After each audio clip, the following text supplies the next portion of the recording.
Welcome to Stays Crunchy and Milk. If you have any questions or comments, we have multiple ways we can be reached. Around? That is one of the ways. Twitter is, of course, the best way for those of you that need instant gratification in this millennial-based world. And of course, the show's Twitter feed is at Skimpod. That's Skimpod.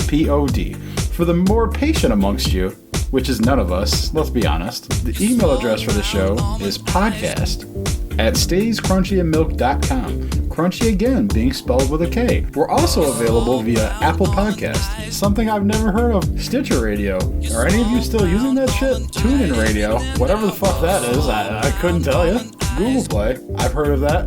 I don't use it, but if you do, thank you. Spotify, now that one I use, so find us on there. I know we're on there. And of course, at the website, stayscrunchyandmilk.com. Now I ask that you please rate, review, subscribe, and share the show, because honestly, I don't do that shit.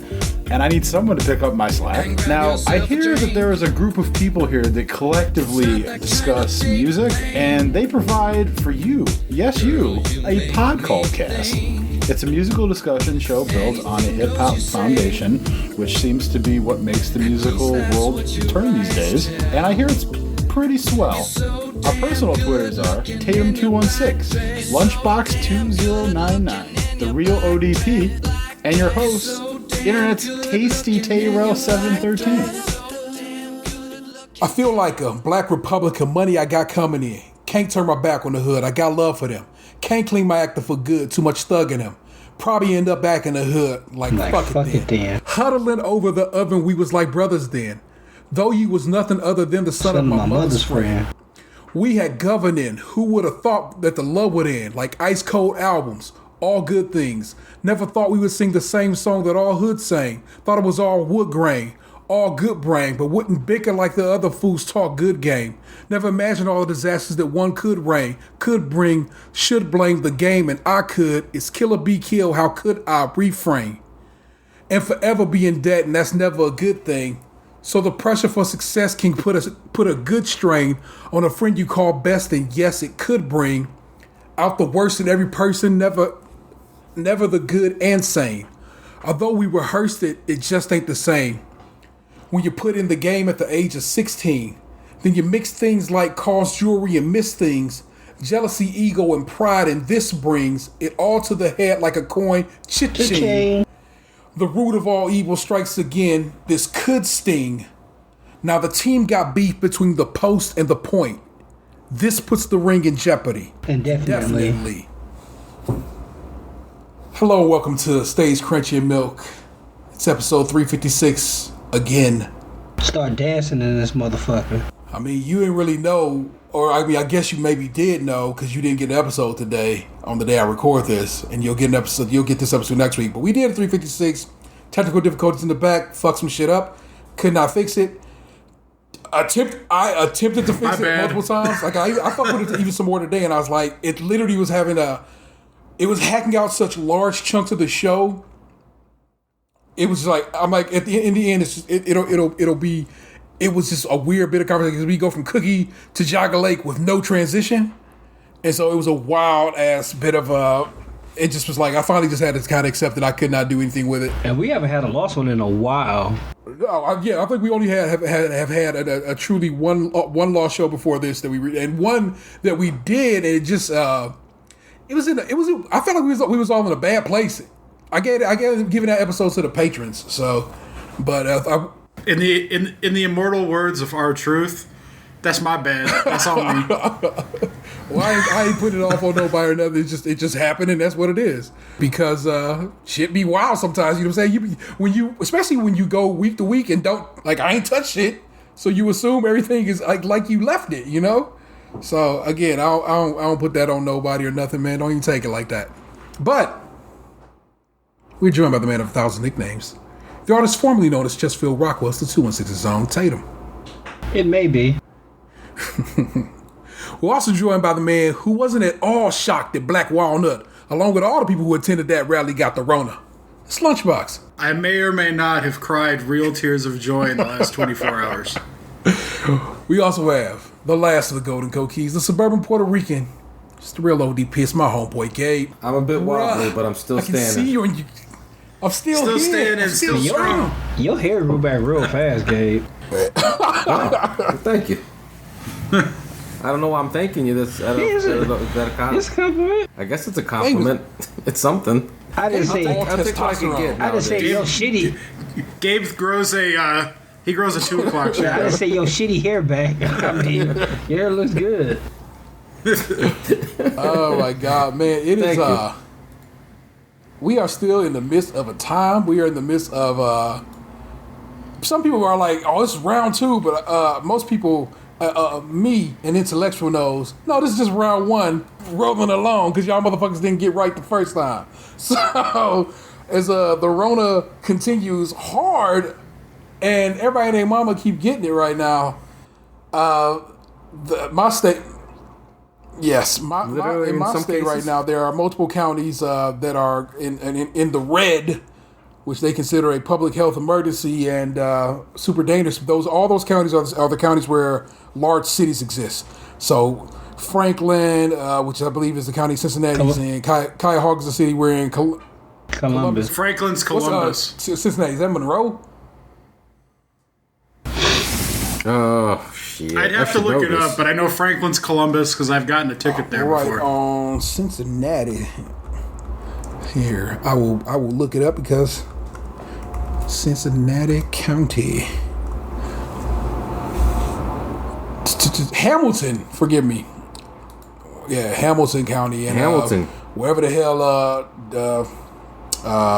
Dayton is at and so forth, are all getting hit very hard. All of my have their rates of infection on the increase. Combination of things though is we also have more testing, which means at least you discovering that there are more people who are positive for this virus. So it is a state right now in this nation, and we got a dude who just out here just outright denying it. So fuck him.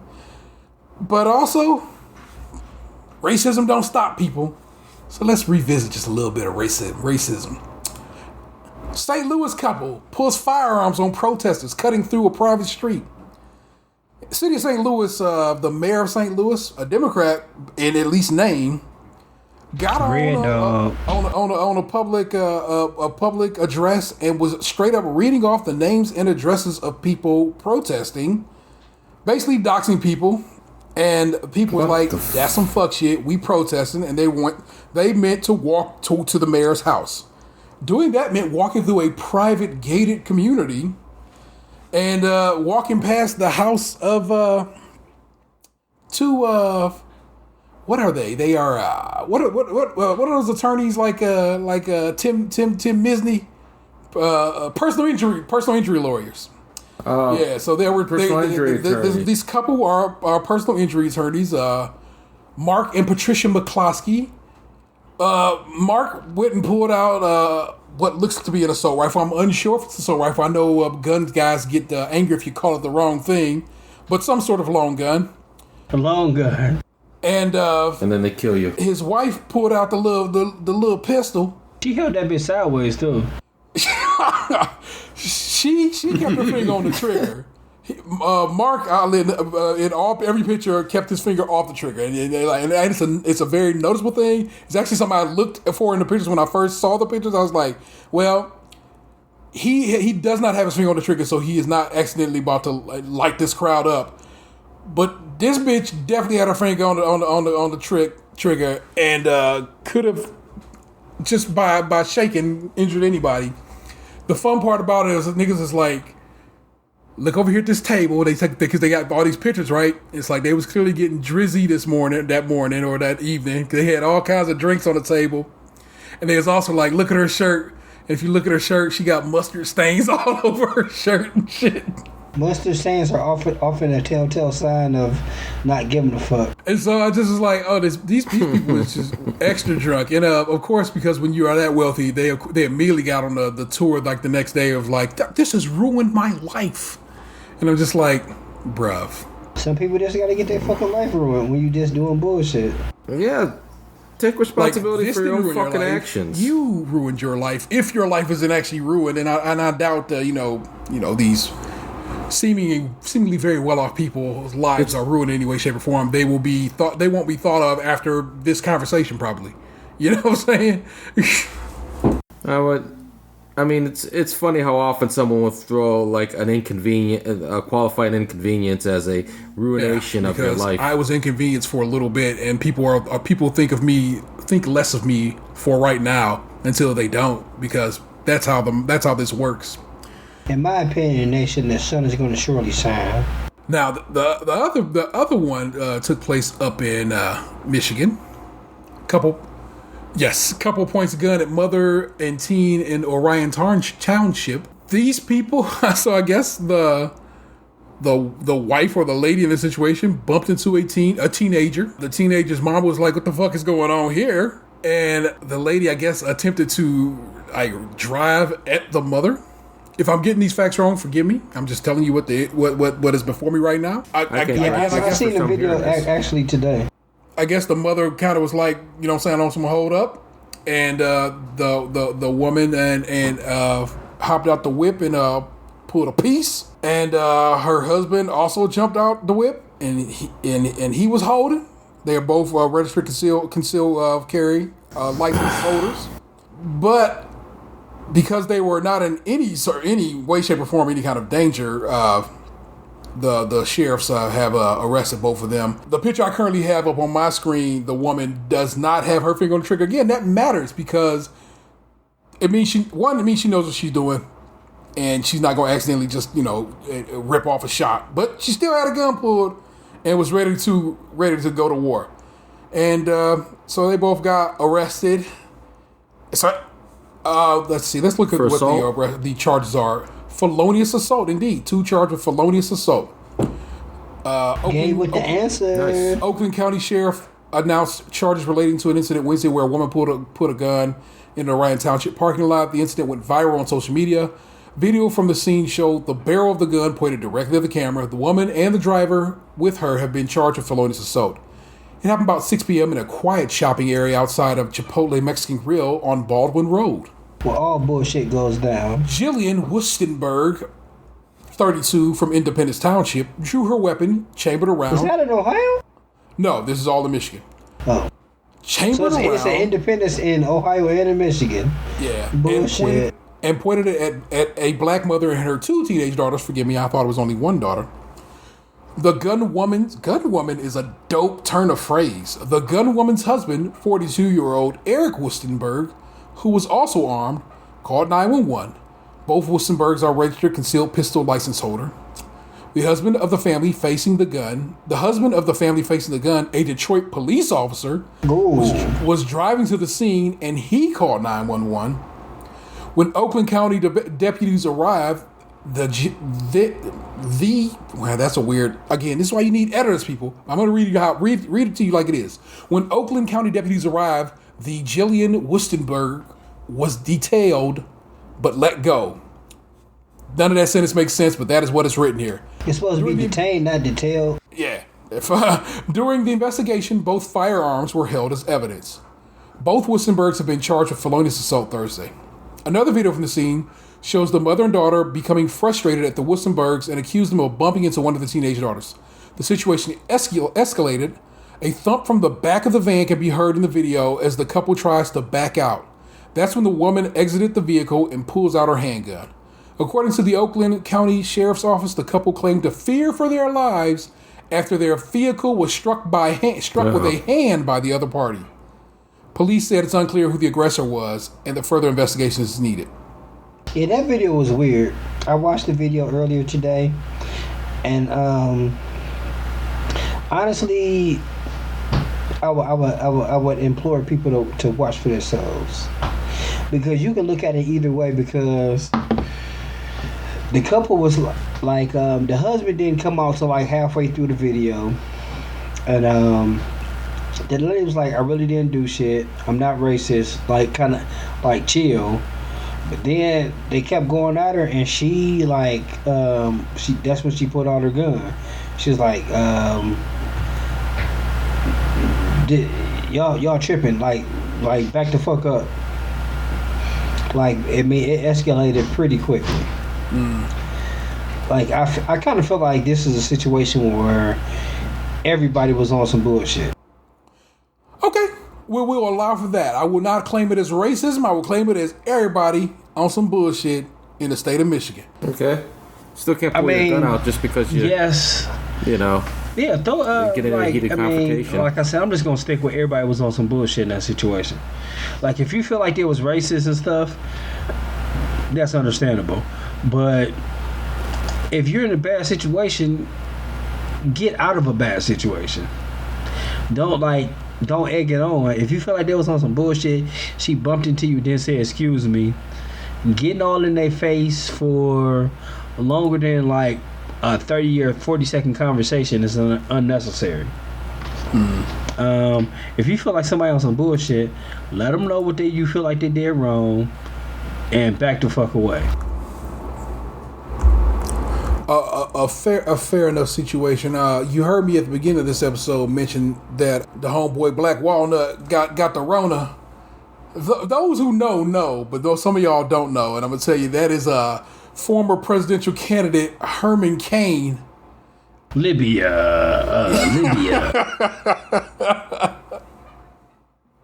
How did he get the nickname I truly Black think that's Walnut? a funny nickname.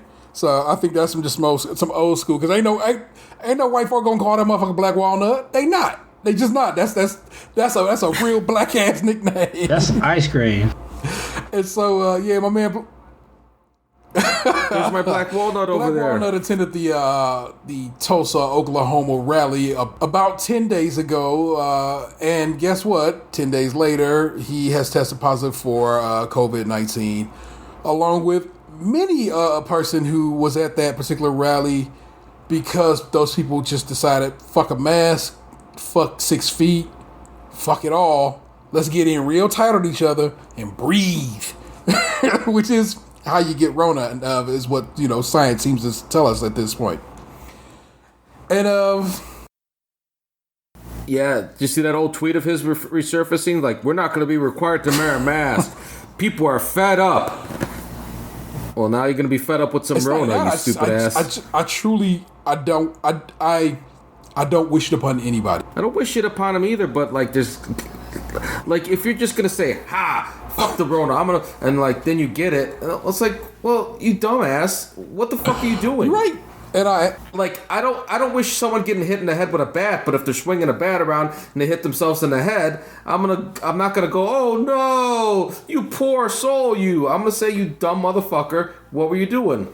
A fair enough point. I just wish people would just rock their mask. Stay their ass at home as necessary. Quit trying to go kick it at the bar, the beach, the fucking wherever.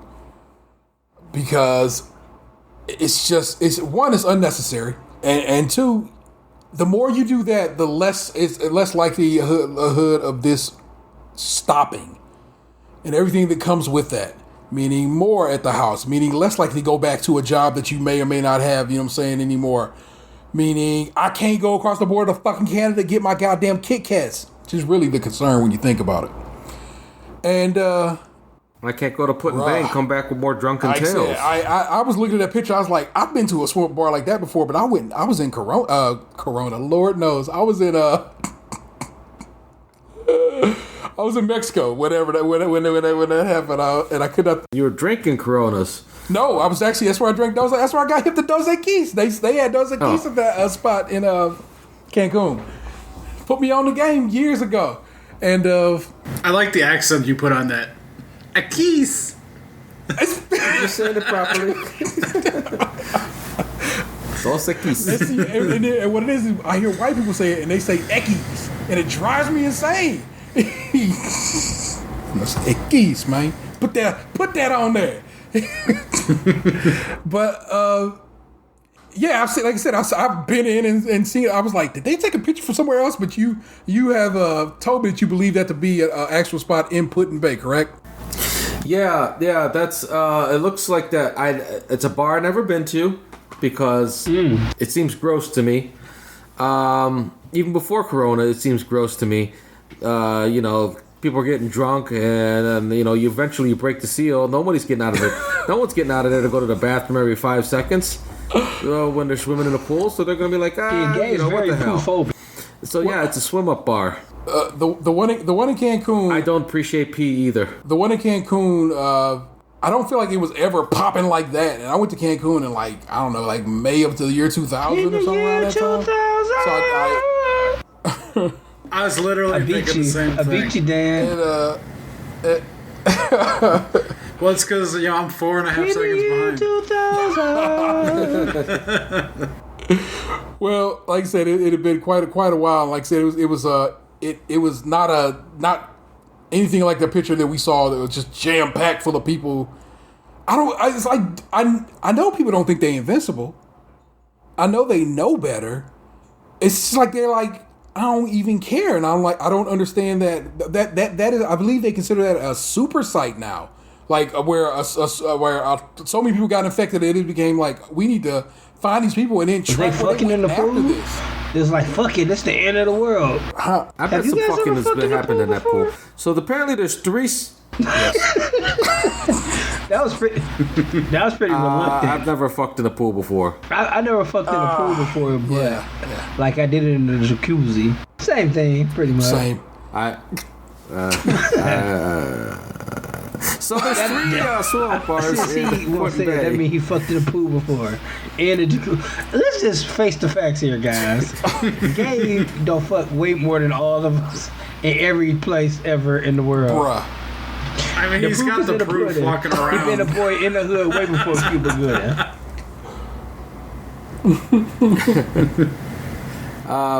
The Miss Bar, Put-in Bay, the Blue Marlin, Tiki Bar and Grill, and the Sand Bar. Oh, so you eating and swimming in the pool too? You Gross. I can't even call it. But add that to the fact that I just read a story about children, I believe, in the great state of Alabama, or at least college students or whatever, having Rona betting pools. Whereas they all would gather together and kick it and put money in the pot, and whoever got tested positive first won the pot. That was a story on CNN today. Young, dumb, and full of corona. I mean, when you're young, you just think you're invincible. I didn't. I don't know. Maybe I wasn't that kind of young. Maybe my mom had just, saying, I got a black mama, so that shit was like, you ain't invincible was real drilled into my head as a youth. So it was not you trying to tell me that back in the day you wasn't going raw? See? No. I wore. He's like, got wide. First of all, my pearls are clutched here.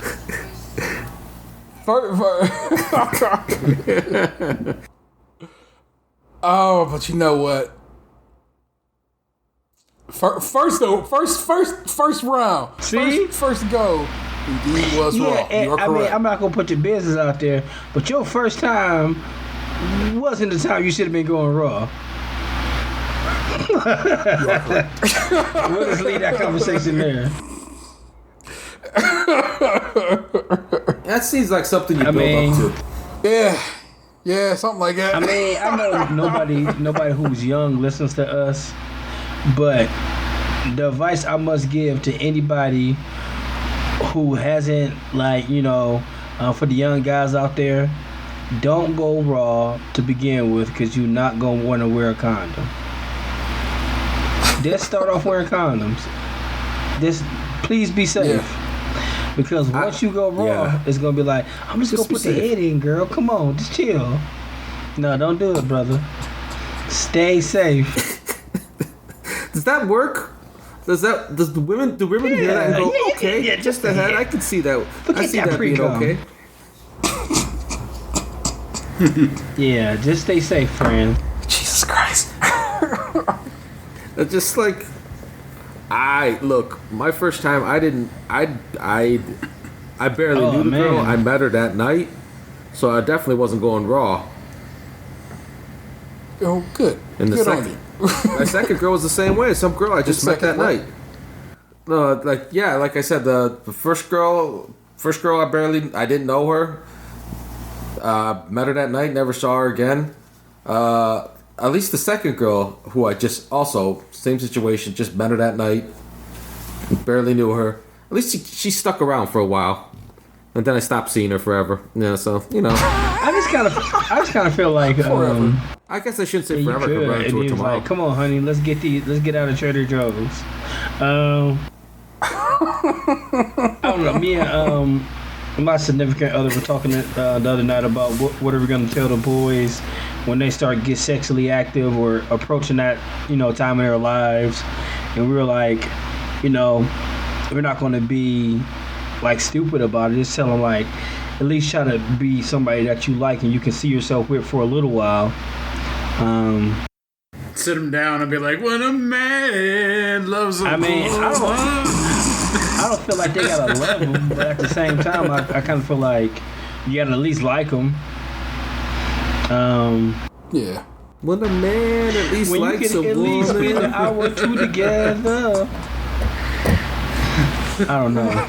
Like, I kind of. At least know. Don't be like me. Like, don't be like you could use me as a cautionary tale. Like, at least know the person. Like an after school special. Consistently. Gave my cautionary tale. Yeah. When you know you're on a date. Oh man. That's what we need. We need updated and grown up Goofus and Gallant. That's what I think.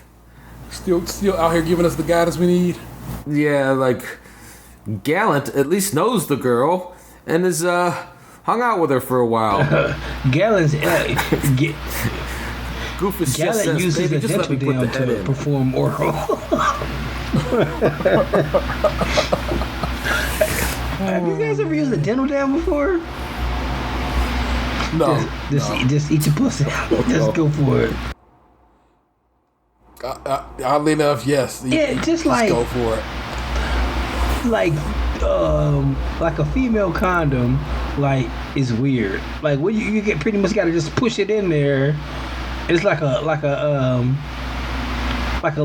fruit cup size thing, right?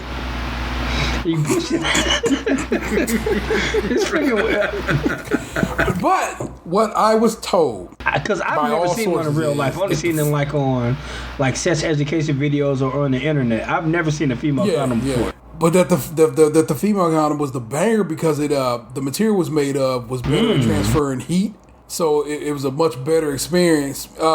When I was still a man who wore condoms, I ended up finding a brand that it wasn't latex, it was another material. Teflon? And, that worked out real well.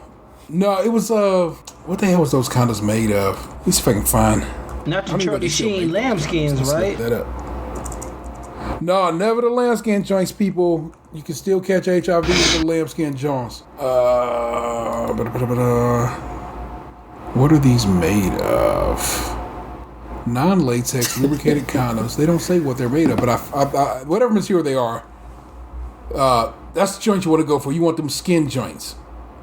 I remember those condoms, but I thought they were latex. No, they're non-latex. Poly iso. What is it? I'm trying to pronounce this word. Polyisoprene. And you don't get AIDS from that? No, and so I'm going to read you the description. They're soft, comfortable, and incredibly sensitive. If you ever want to join the revolution, now's your chance. Made from skin feel, a non-latex soft material that you'll find barely noticeable, but as strong as premium latex. Lubricated with long-lasting, ultra-smooth lubricant. Ideal for people with latex allergies or latex sensitivity. Straight shape with a reservoir in. And you can buy it with your FSA spending account, apparently. Send me that so there you link. go. So there you go, people. Skin by the good people at Lifestyles is the Jimmy I would tell you to rock. CVS.com. It's a celebration. Yeah, polyisoprene. I actually want to look that particular word up for you to double check. I remember. I have 2 kids. I'm no angel here, but I remember. I felt like the best condoms I had was the latex, the Lifestyle tuxedo condoms. They were like all black condoms. It felt super smooth. Okay. It felt like I was really wearing a tuxedo. I thought they would like have an imprinted little bow Yeah, they tie were on them. like all vest. black, and then you got a cock ring that was red with them. Don't wear cock rings either; those things hurt. Polyisoprene condoms are a safe sex option for individuals with latex allergies. Many people feel that the polyisoprene condoms provide a sensation profile that is far more similar to their latex counterparts. There's a good reason for that. Polyisoprene is the synthetic form of latex. In other words, it's latex made in a lab rather than natural rubber latex, which is made from a tree. The answer is simple. Most people with latex allergies aren't actually allergic to latex. It's weird, but it's true. Most people are not allergic to latex itself. Instead, they're allergic to one or more of the plant proteins that contaminate. Like that new A2 milk. You're not allergic to milk. You're allergic to the proteins in milk. Used to make Earls That would suck to be the. That I saw. I was watching Kimmy Schmidt the other day, and then just rewatching it. In one of the episodes, that's how the guy found out he was allergic to latex. Condoms? Yeah. Pros. Slipping one on. Here we're going to give you the pros and cons. Stretchy and comfortable. Suitable for people with latex allergies. Cheaper than polyurethane condoms. Oh, let's look polyurethane condoms up. Appropriate for same uses as latex condoms. Cons, slightly more expensive and slightly thicker. Well, yeah, that was one of the things about the tuxedo condom. I guess it was quote unquote thicker because it was natural rubber or natural I don't know, some shit. I guess we should stop talking about condoms. I'm lying to you. It's we're being informative. Yeah, you want the polyurethane joints. That's the ones that Trojan make. The Supra bearskin joints. That's what they call them. That's the ones you want. The other ones, the skin joints. Oh, bear B-A-R-E? Yes, B-A-R-E. You sent me the wrong link. Yeah, now I got yeah. my girl pregnant again.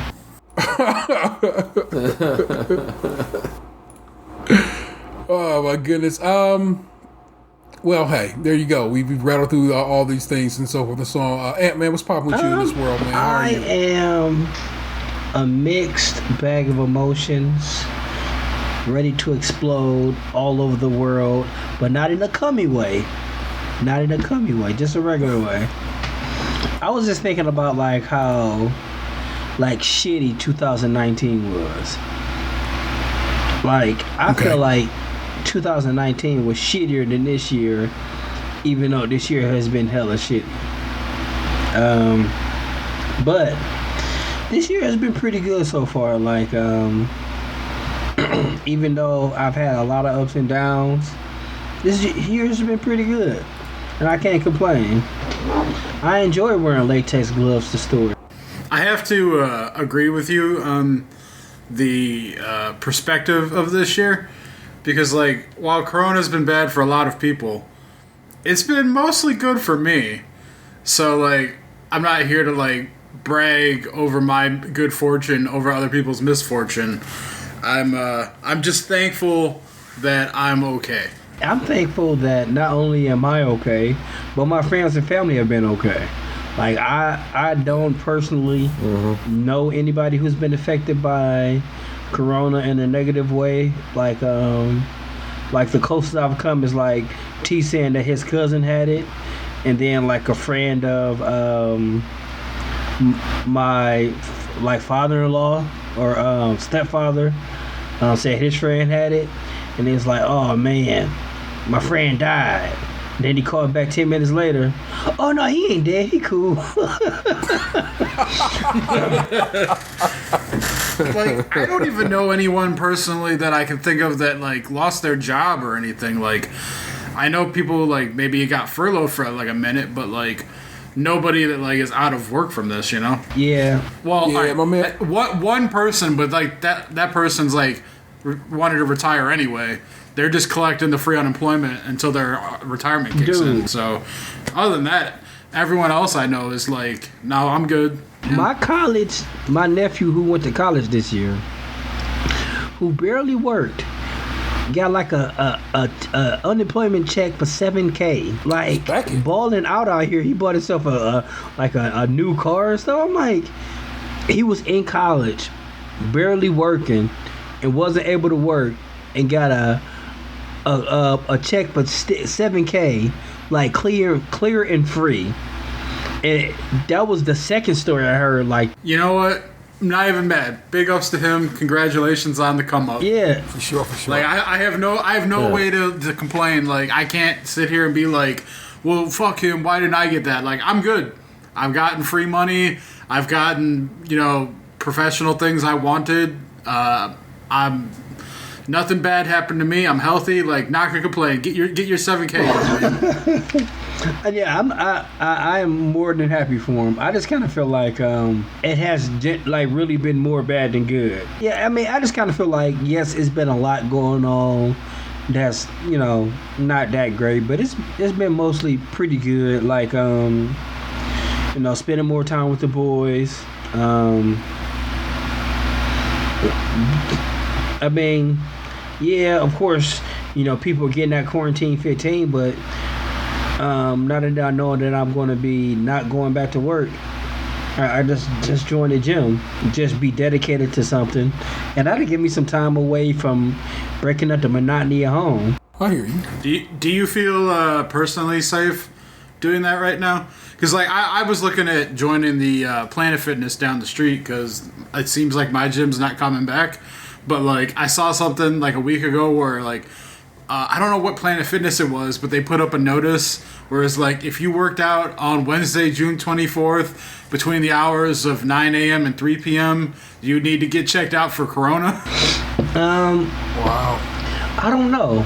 Like I kind of feel like I'm going to wear a mask when I'm at the gym, and I'm probably going to be wearing gloves when I'm at the gym. And I'm just going to try not to touch my face. I don't know. I mean, the world is so fucking confusing when it comes to that kind of stuff. Like, I just want to, like, I don't know.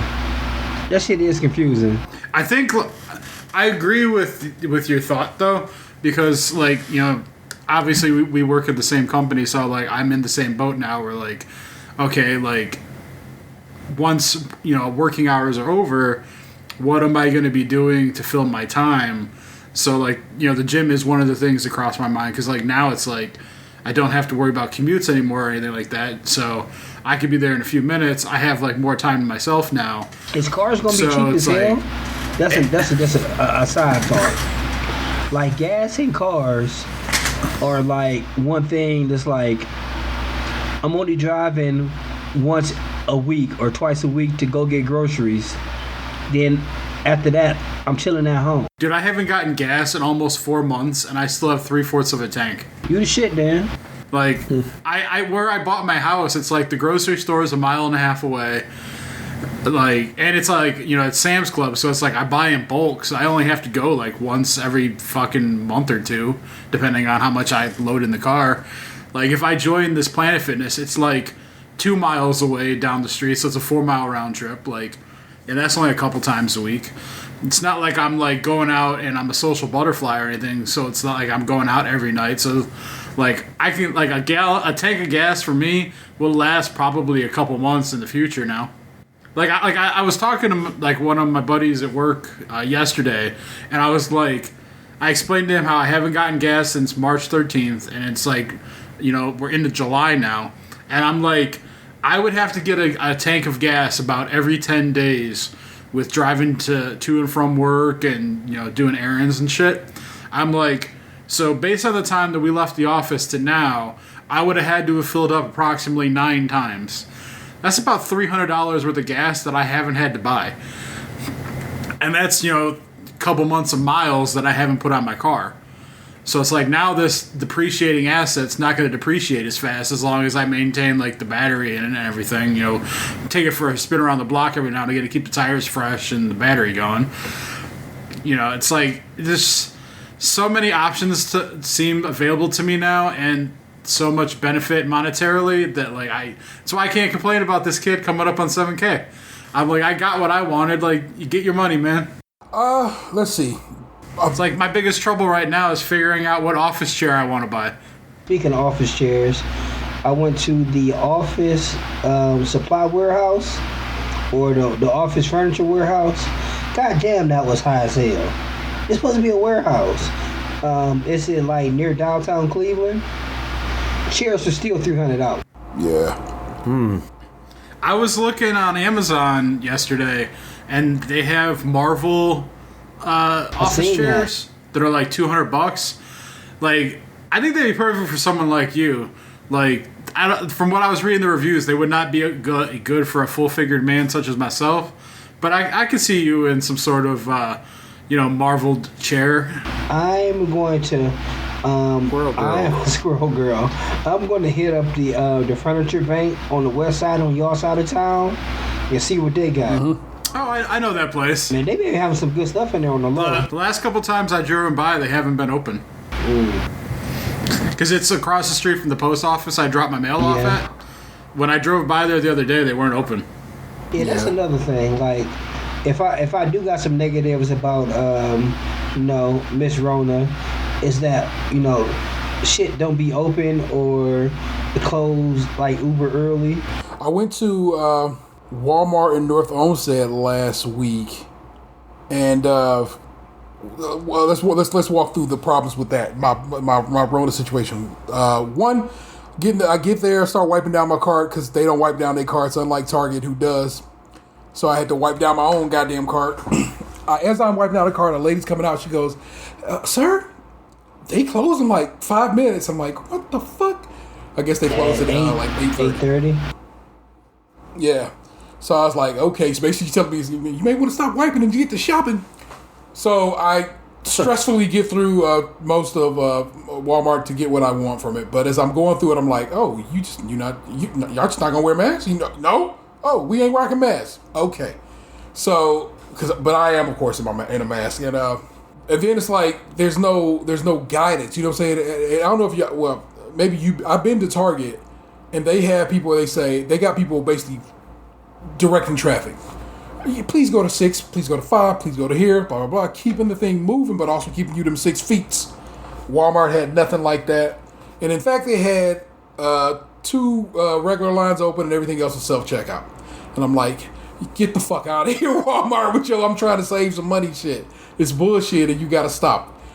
And then it was because I still had to get some things. I was like, well, in North Olmsted is a Target right across the street. So I just drove across the street to a Target, and the experience is so goddamn night and day that it is honestly at the point where I'm like, I don't think I'll ever be going to Walmart again, because it was just that it was that dramatic a change, and it's just not worth it. Their clientele, like I said, did not bother with masks. Go across the street to Target, everybody damn near was wearing masks. Except for I saw there's some teenage girls bipping and bopping around. They didn't have their mask on, but I guess again children seem to think they're invincible. All the lines open at Target, not all of them, but you know what I'm saying, a lot of lines open, and then somebody saying, you can go to here, you can go to here, you can go to here. It was wild quiet in Target, and like calmingly in a good way. I was like, it's nice and quiet in here. The aisle, I was just like, why would I ever bother going back to it? And then it turns out, like I said, they're about to increase their minimum wage to a livable wage, and pay everybody who has been working during the Rona a Rona bonus. I'm just like, yeah, y'all doing right, and this other company seems to be just doing all wrong. Why would I support that company? And so that was an experience I had. As for people laid off, my man Bosrock was off for a bit, and then he got called back and was not happy about it because he was like, bruh, Rona, he had already had multiple coworkers who had tested positive for it. You know what I'm saying? So he didn't want to go back. My man Chris is still off from work, if I'm not mistaken, because his office was shut down and so forth. And so a couple people got laid off. I told y'all, I thought I told y'all that Vanessa's sister had corona, but she also was a nurse, and she was working directly with corona patients. She is healed all the way up, and is back, and actually is back at work. You know what I'm saying? Working hard and working tons of hours, still out there trying to save lives. So that's the people. That's the number of people actually know who have been affected by it personally that I know, and it's just wild out here. And it was Vanessa's sister's 30th birthday this past Sunday, and I was like, I really don't want to go to this. I don't really want you at it, but I'm like, we'll go, but we gonna do it right. We gonna rock masks. We gonna keep them 6 feet. And I actually had to remind him, hey, No candles on the cake. Y'all can't do that. We don't blow candles out in 2020. It's just not a thing we do anymore. And they were like, oh, I hadn't even thought about it. I'm like, yeah, that's the thing. So they cut her a big old chunk off and put all the candles in there, and she blew her own cake out. But I'm just like people. I was in that situation. I kept having to play daddy. I'm just gonna be real with you to all these grown ass people who just was not thinking about it. And I'm just like, I both hated it, but also felt good because I was like, this is me protecting not just my children, but also my partner from her family being on some old, a little too loose with they things. They said, and that's not me trying to talk shit about them. It's just me just saying, stay right as you can. You know what I'm saying? And it was that was the vibe. But I think sometimes you have to remember though that it's like, this is a new thing for a lot of people. A lot of people are set in their ways, and it's like not always the first thing that comes to their mind. They just go their natural instinct, like birthday party, cake, candles. Like people don't take a second to necessarily stop and like remember the situation and think it through, Which is why they're instantly forgiven, but also why I'm glad I was there because I had to be the person who took a moment and was like, hey yo.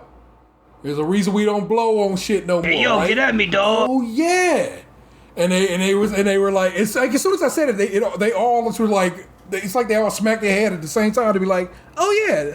You shouldn't have to tell a nurse that though. Bruh, you right, but like Dan said, sometimes you just move like you know how to move. Yeah. Going through the motions. Yeah, muscle memory is a real thing. Yeah, we put a sparkler on Emery's cake. Well, we had cupcakes, even though he don't even eat cupcakes.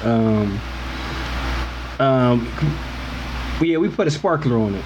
And ain't no blowing that out. Just let that bitch sparkle until it ain't sparkling no more. Burn out. There you go. Make the wish when it finishes burning. I mean, he don't believe in wishes anyway. He don't even know what the fuck a wish is really. He wish a nigga would. That's about it. He wishes a motherfucker Yeah, see, there we go. Y'all was on At the same time. Well, but like Box said, financially I'm doing well. You know what I'm saying? Not to be on like, ooh, look at my monies, but like I said, the worst thing that happened to me is somebody broke into my open car, so they didn't even break in. And like I said, I have posted, like I said, I showed and I bought and installed ring cameras on the front and side of the house, and so at any time I can just I can observe and so forth. Also, we know to lock the goddamn doors, but also like I said, I provided myself a little more security there. You know what I'm saying? I've been really deep into my music hobby as of late. That's been a good thing, which also has got me deep into Reddit, which has also been an interesting kind of situation. Because I was telling Xander about this the other day.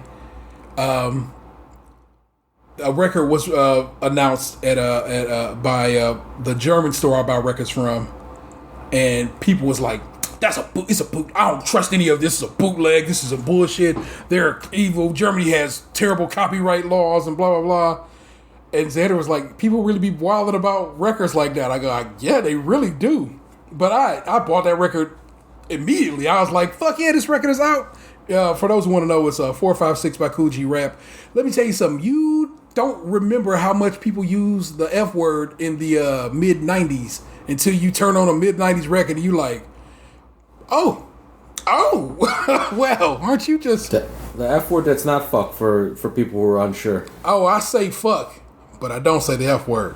And so, but what it is, so I posted an image of it in the Reddit Hip Hop Vinyl group, and people were like, many of people were just like, yo, that's great, I'm glad you got it. How long did it take? How much did it cost? Blah, blah, blah. But this one motherfucker, who I've seen in other record venues across the internet, he calls himself Clint Howard. It was just like, what's going on with that record? What's the license say? What's this, that, and third? Because for whatever reason, he just wants to believe it's a bootleg and they have no licensing for it. And it's like literally talking to the company that made the record saying, I want to see your contract with this company that says that you can say does not make this a bootleg.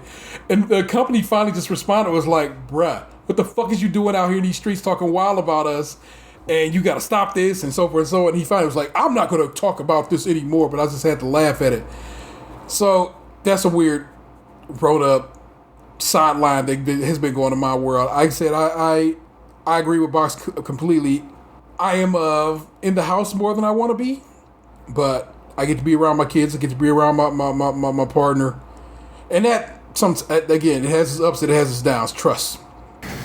Yeah, don't get me wrong. Like I'm definitely like looking forward to like Corona having a solution and the world going back to some semblance of new normal. Yeah. So that I can go places again. Like I'm not like saying I want to be home forever, but I'm definitely a homebody. Yeah. So like my new arrangement, I feel will be more beneficial to me mentally, and it'll provide me a better work-home life balance. Yeah. But like, yeah, like I'm definitely still wanting to go on weekend road trips to Toronto. Mm-hmm. You know, go on like little missions down to Columbus and shit like that. Like, but obviously, like I understand I can't do that until like the coast is They clear. don't want per us se. coming back to the great northern states. Man, we're some of the good ones. Word, Don Cheadle. Young Don Cheadle in the building. But yeah, man. Jabril, man. I mean, you got anything to say about the Rona, the life in the time of Rona? Yep. Yeah, you. I didn't hear my name. Life in the time of Rona.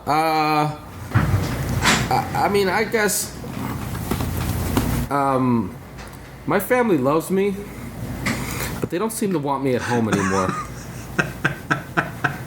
But they don't want me putting the family at risk to so I guess I could take solace in the fact that my family doesn't hate me enough to like risk getting a disease that could kill them, and have me out of the house 5 days a week. Because I've offered, like, look, if I throw your rhythm off so much, or if you don't like me picking and saying stuff during the day, I'll go to work 5 days a week, and I won't stay home anymore. Because now it used to be like work from home. Now it's like work from home most of the week. And I'm like, I'll go in 5 days a week if you're sick of me. And they're like, it's just you. We're not sick of you, and we want you around. We love you.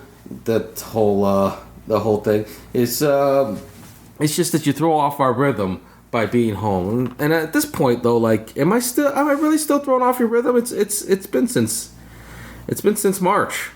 You tell We're going them on 4 months of having me you tell home. them when they throwing off your home, like, that's your mother's side. Won't you come to my side?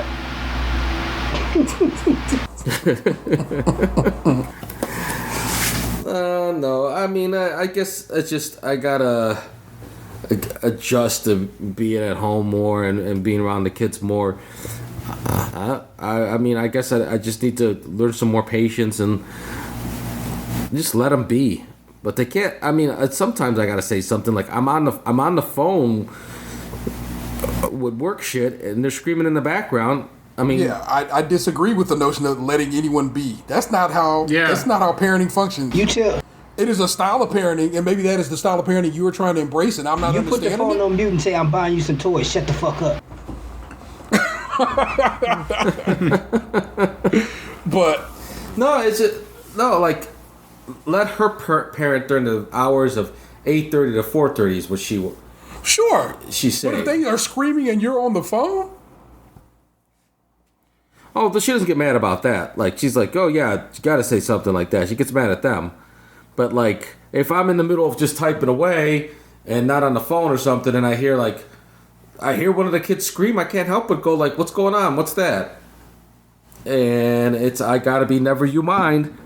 Concentrate on your work. You got to get It's hard, though. a tiny house in the back of your in your backyard. I should have built that greenhouse that she wanted me to. I could have been Yeah, in you there. got to get one of those, or get your garage fixed like Fonzie. Have a mother-in-law suite. Oh, yeah. Yeah. Live in the garage like Fonzie. well, it don't sound too bad, for the Rona. It's like it's still a bit of a transition for you, but you are finding your way. and you'll find it. You'll find it. It's tough being stuck in the house. I haven't lost anyone close to me, and I haven't had anybody close to me. My sister had some, hi, by the way. She listens to the show. So I'm saying hi to my sister. The pod sister? She's, I don't know if she wants to be putting her business out there, so maybe I shouldn't say anything, but Rona's affected her employment. And that sucks, because I love her, and I don't want that to happen to her. But I guess for the most part, I consider myself fortunate, as you guys do, that I was able to keep a job. To my family, my family's remained healthy for the most part, and I've remained healthy as well. Yeah. So that is yeah. These are the experiences, man. Thank you, Ant, for that guidance. But Box Man, what do you care to share with the listeners this week? It's been pretty much business as usual for me, you know. Not to get too deep into work-related stuff, but we now work from home permanently, which was something I talked about wanting, and so I'm extremely happy to have that in my life now. It's something I've wanted for a very long time, and I feel like now I will consume so much media that I will never be behind on television again, because I have the ability to work and watch TV at the same time. So I watched the entire series of Breaking Bad in a week and a half, and I watched the El Camino movie today. Is it the greatest show on TV? Oh, so now you're ahead of me. Like they seem to make it out to be. Is it the greatest show on TV as they seem to try to make it out to be? It was very well done. Okay. Are you gonna do? There's a lot of like. Are you gonna do Better Call Saul next? I don't know if I'll do it next, but I did put it into my list so that I am going to watch it. I may take a break and watch something else just to break it up for a couple days. Like, I watched the first 4 seasons of Breaking Bad pretty much all last week, and then I took a break for a couple days, and I watched the new episodes of Supernatural that went up on Netflix a couple days ago, because they're in their last season, so... you know, like I've been looking forward to that because I've watched that show since it started, basically. So I watched. They only have 13 episodes up right now because the season hasn't finished airing. Like I think they cut it short because of Corona for some reason. They did. I remember reading about that. Yeah. So like the rest of the episodes aren't going to air until the fall. So I'll finish that up then. But I watched like the 13 they had up, and then I went back to Breaking Bad and I knocked out the last season in like 2 days and watched the movie today. Like I actually finished Breaking Bad last night, and it was around a little bit after 11, and I didn't feel like starting the El Camino movie because it said it was like 2 hours and 2 minutes, and that would have put me like past 1 o'clock, and like I usually like to go to bed sometime between 12:30 and 1 to get up for work in the morning. So instead of watching that, I watched a couple episodes of the 1990s Supermarket Sweep. Oh, Vanessa had been watching that. It's on Amazon, right? It's on Netflix. Oh, okay. Yeah, like I don't even know why it showed up in my recommended, but I was like, God damn, you're reading my mind, Netflix. You know, like, it's a little hard to watch, like, the hairstyles and the outfits and shit. Like, that shit's very dated. But, man, I get a kick out of watching them run around that supermarket and just throw shit in the cart. Trying to grab the hams. Yeah, man, it was like, I wonder if there was some sort of, like, rules that they had that, like, they didn't announce to the TV audience. Because I'm like... Why don't you just go down, like, the medicine aisle and just start grabbing 5 of, like, all the different fucking, like, allergy medicines and shit like that? It's like, are you limited to only 5 of, like, all the cough syrups, you know? Like, why is it you can grab 5 turkeys and 5 hams? Like, aren't they just both hunks of meat? Yeah, because it's like they always went for the same shit. It's the most expensive They stuff. went and got 5 rolls of cheese and the double packs of diapers they sell for $27 each. And... But it's like, couldn't you just like go down the cereal aisle and just take your arm and drop everything into the fucking cart and push that bitch back? Like, what was it? Weren't you trying to maximize like the value of the items you bought, and like the hams were just like the priciest items? Yeah. Yeah, but I'm just saying, it's like, all right, so you go to the meat section, right? why is it that you only grab 5 hams? Why couldn't you also like grab 5 like rack of ribs that are right next to the hams and shit? It's like, why do you go from like the hams and then run over to the coffee machine and then run over to the deli counter? Like, couldn't you just like spend like a minute in the frozen foods area grabbing all the meats? Take that cart back, go grab another cart, and then like go to the deli section and grab 5, roll like hunks of this cheese and 5 of this meat, and like, spend your time in those concentrated areas. Take that cart back, and then with your last minute or whatever you got, go to like the diaper aisle or like grab baby formula and like the medicines and shit. Like, why are you like running around grabbing like each little thing all over? I feel like they weren't maximizing their efforts. Well, inflation. And I feel like, too, like, they all played themselves by not grabbing those bonuses and shit. Yeah. But, like, that's how people win those games. They're too big of a swing to not grab the Jolly Green Giant Kid and shit like that, I like that we're doing a game analysis for a game show that aired 30 years ago. Yeah. It's coming. See, what's interesting it's about coming that back. Is, Leslie Jones is going to host it. Yeah, I looked up Supermarket Sweep on Wikipedia last night when I was watching, because I was like, when did this air? And then I was also curious if the host was still alive. Yeah. So then I realized Guy Smiley isn't alive anymore. that the 90s Supermarket Sweep was actually a remake of Supermarket Sweep from like the 60s or something. So it hit, like, that was its second incarnation, and now Leslie Jones is going to do its third incarnation. Maybe that's the version that's on Amazon. Because it does seem pretty old. That they started filming like in the spring, so I don't know how much they got done before Corona hit. No, I'm saying the one on Amazon seems to be old, you know what I'm saying? Old. So not 90s old, but I don't know. So maybe, let's see, Amazon Prime. Here, let me see if I can look it up on my phone. I don't know if I still even have Prime on my phone. Well, Prime Video, that is. No, I don't. I definitely don't. Yeah, because I think the one in the 60s was like 2 seasons, it said. Okay. And then the one in the 90s was like 4 or 5 seasons. Something like that. I'm watching it, and like some of the shit I didn't remember.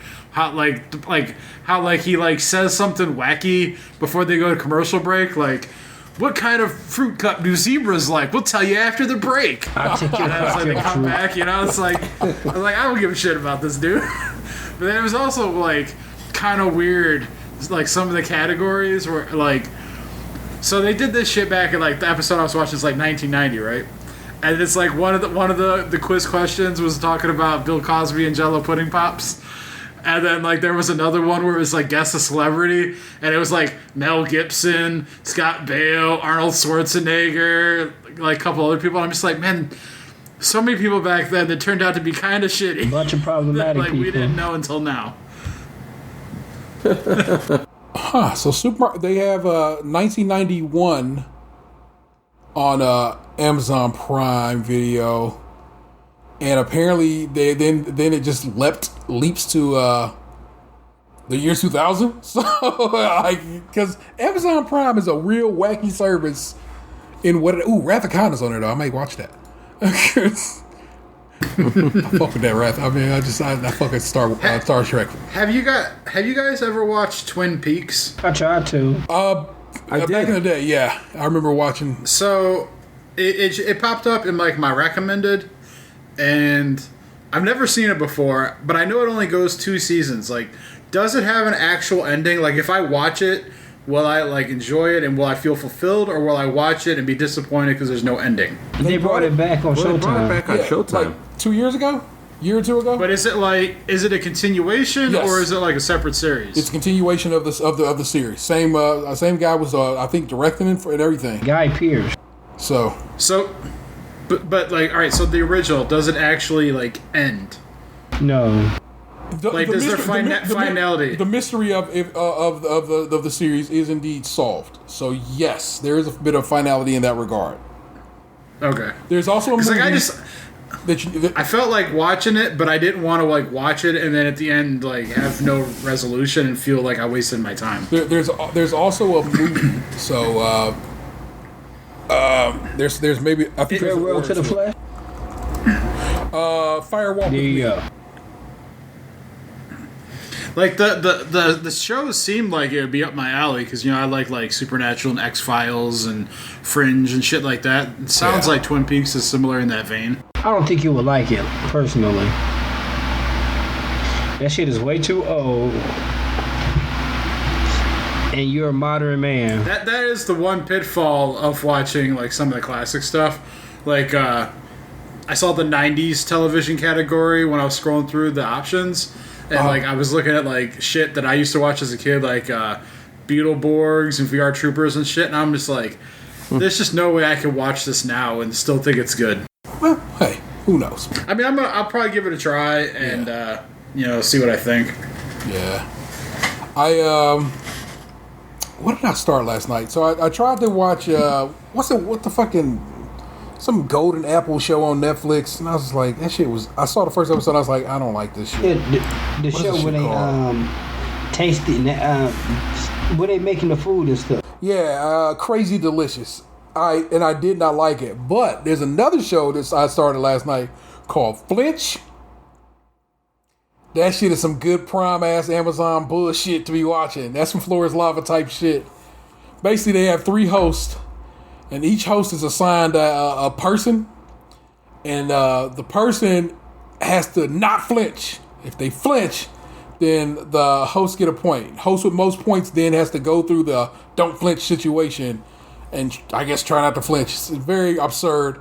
And I was like, well, this is grade A bullshit, and I'm in for it. That's the kind of bullshit I would watch like before I go to bed. So Flinch on Netflix. There you go. give it a go. Well, like I said, work from home, get to watch shit. It sucks to be kind of trapped, but I mean, yeah, like going back to I guess Ant's point, sir. Pretty good life right now, man. Yeah. Like, being trapped doesn't bother me so much. I mean, you guys know I hate, like, going out a lot of the times. It's like, I'm not naturally sociable. So it's like, when I go out to things, it's like I have to mentally prepare myself. And it's why I hated going to work. Because it's like, I didn't want to sit there every day surrounded by a bunch of people that, like, it's not like I hated anybody, but it's like, I didn't want to have to talk to people. Yes. If you sit there, like, quiet, they act like you're like mad or like some sort of like malcontent or something, and it's like, no, I just want to be left alone. People are uncomfortable with silence sometimes. Yeah, and it's like that's why I love working from home so much, because it's like I'm still connected to everybody, because like we're in a group chat every day on our teams. Like I talk to my work friends and shit through Communicator. Like my close friends like you guys, like I still text and we do these until we can all be together again. Like, so it's not like I'm disconnected from the world. Like I grew up in a digital age. Like not being around the water cooler doesn't bother me. It's like I didn't like being around the water cooler. So it's like I would go work every day and then come home mentally drained because I had to spend my anxiety time that I would build up having to deal with my coworkers. So by the time I got home, it's like I didn't feel like doing shit because my battery, my social battery needed to recharge. Yes. So now it's like I feel like since I don't have to deal with that anymore, I'll have a more positive social life outside of work, because like I can dedicate my mental capacity to actual things that I want to do. And granted, like I said, I know things like that. It's gonna take a little while, but I'm excited. I really am. Like I feel like it. Like the other day, 3 days ago, I used my lunch break to go outside, and I cut the entire yard, front, back. I picked up twigs, and I weed whacked, all in an hour. Mm-hmm. It's an hour of my life that I'd like. If we were back into our normal routines, like going to the office, like Corona never happened, I'd get off work at 6. It would take me like 15 minutes to walk to my car. Then it would take me at least 20 minutes to drive home. So it's like at that point, it's like I'm getting out of the car, getting in the house probably around 6:40. Have to come inside, change out all my work clothes, get it like into my grass cutting shit, get everything set up. By the time I'm cutting the grass, it's probably around 7. By the time I get done with the grass, we're looking at 8. And like that point, like I'm fucking mentally drained from work. I'm tired from having to cut the grass. So it's like I don't feel like doing shit. I don't feel like going anywhere. Now it's like I gotta feed myself, so I gotta make some sort of dinner.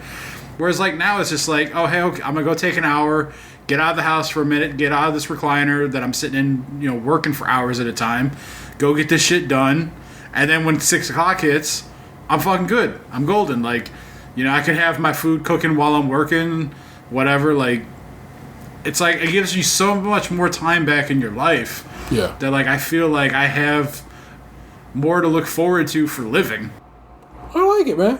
I like that you can celebrate it like that and take advantage of it. And again, I think I'm more. I was taken aback by it because, of course, we all been saying, "Yo, bro, it'd be dope if we could do this," but no one. I truly didn't expect it.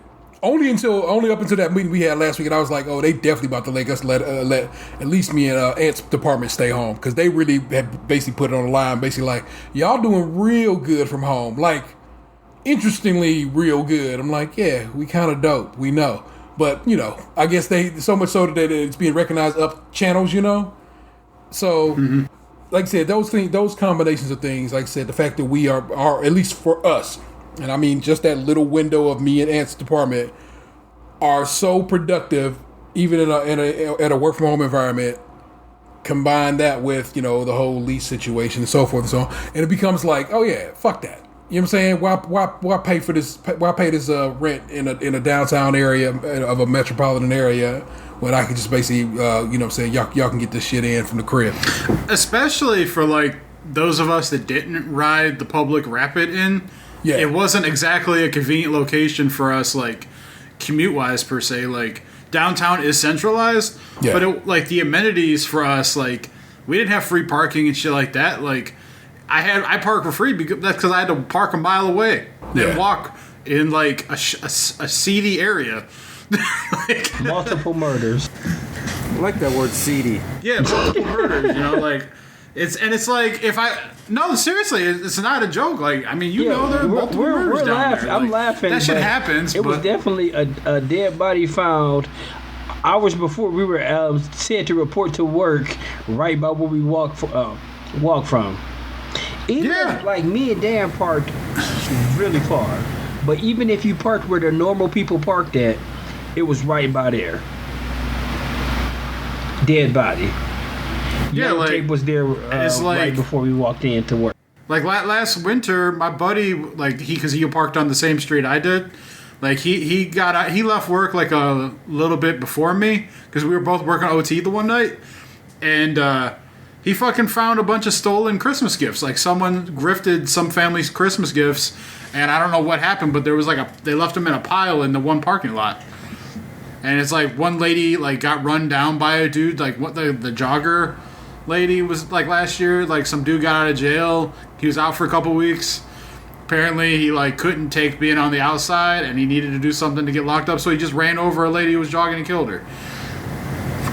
And it's like I've seen people do like not pay attention down there with cars, and like it's like I walked to my car and some dudes following me, like because they had that like crazy tent homeless village thing down there.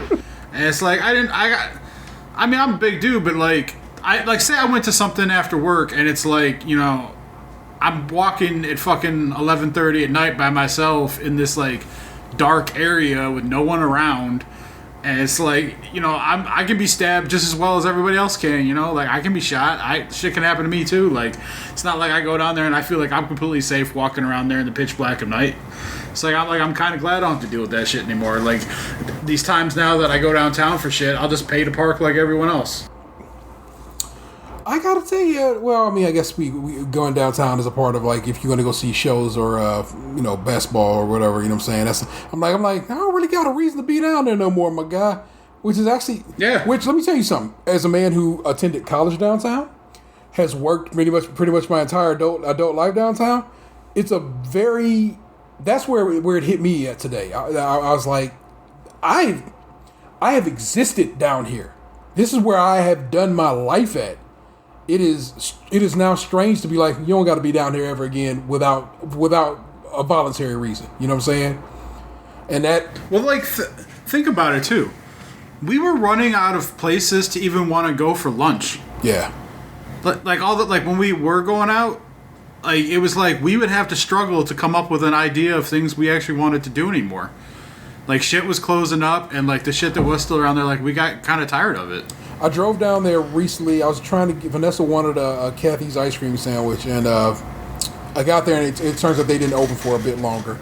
But I don't know if you've been downtown, but it is since the riot, I want to call it that, but that's, I mean, whatever. but a good deal of downtown is still just boarded up. They have not even attempted to try to fix things. House of Blues boarded up. Rebel was still boarded up. The Chocolate Bar, the restaurant next to Kathy's, boarded up. Like I said, so a good chunk of that downtown, that particular area where we would step to. You know what I'm saying? I mean, in this time, it's probably in all their best interest to actually stay closed and try and just collect insurance money. For sure. Because, like I said, there is no. We just can't safely. Ain't no safely having shows at the House of Blues. There's really, as we know now, no safely dining. You know what I'm saying? In this environment, it's just what comes of it is what your wait staff becoming infected, and then you not having a wait staff to do the work anymore. It's like, oh yeah. Speaking of that, a local establishment. I heard from my friends that have know people that work there. I'm not going to name names for legality reasons, even though I'm sure probably nothing would ever come of it. But I'll be safe. Apparently, they had a staff member test positive, but rather than tell people, they just kind of closed down for a day and told everyone they were cleaning the equipment, but didn't bother to tell anyone that had been there that someone in the area, in the location, tested positive. So they put everyone at risk. Yeah, they put their patrons at risk. They put their employees at risk. They put themselves at risk, meaning they put their families at risk. It's a ripple in a pond. It's just outward. You know what I'm saying? You threw the stone, and it just ripples outward. And I don't understand. People. I do it's not that I don't understand. What it is I don't know what it is to have a small business that is hanging by a fucking thread.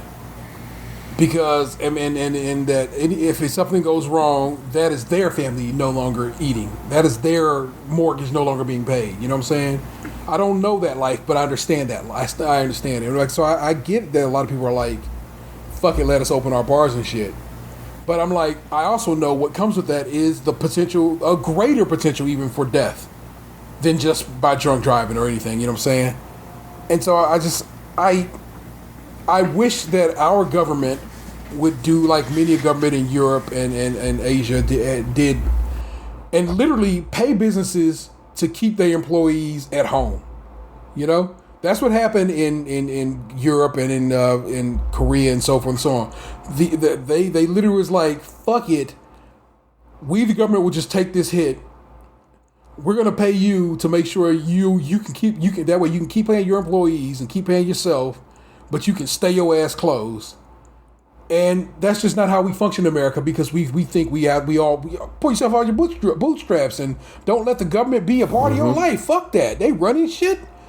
And that mindset is what has us just being killed off by hundreds of thousands at this point.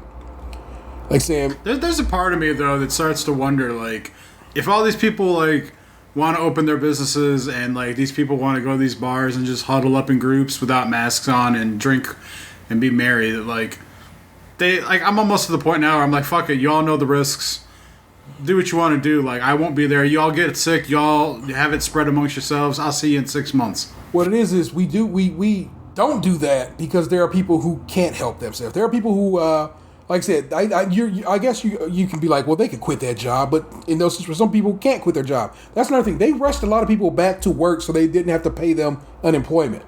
Yeah. If their businesses are closed, then they have to pay the unemployment. But if their businesses are open and you don't come back to work, then that's on you and you get fired. So it's you're fucking over the labor. You are. There are plenty of people in this world who are immunocompromised, who you are then putting at risk just because you got it floating every fucking where. Yeah, I saw screen caps from messages from an owner of a restaurant in Ohio City.